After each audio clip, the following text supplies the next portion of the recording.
Non pago le tasse perché ho scoperto delle cose, che la Repubblica Italiana non è uno Stato, è una società.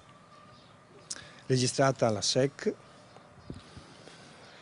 dal 1934 con un numero del conto corrente 00005052 Ma lei non si ritiene, non si sente un evasore? Allora, io no, non mi sento un evasore fiscale, anzi, al contrario, perché sono io che ho chiamato l'Agenzia delle Entrate che non volevo più pagare più le tasse allo Stato italiano. Veneto, non italiano, tanto che all'ingresso di casa troneggia un cartello con i colori di San Marco che segna i confini veneti e per questo Maurizio Mescalchini, imprenditore edile di Vigonovo, dal 2008 ha deciso di non pagare più le tasse allo Stato italiano, anzi, dice... Loro mi hanno ingannato da quando sono nato.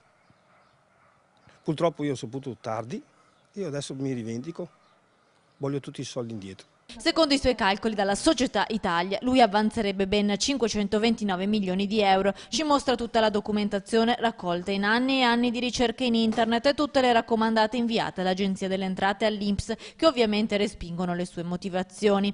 Nel 2013 è arrivata anche la finanza, ma lui non demorde. Io i miei soldi indietro li voglio tutti adesso.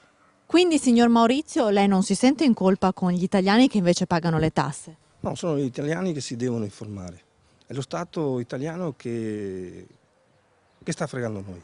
Mescalchin annuncia che continuerà la sua battaglia contro il fisco, non riconosce lo Stato italiano, ma spera nell'indipendenza del Veneto. Attualmente il Veneto non è italiano, ma è sempre Veneto. È uno Stato autonomo per tutto suo.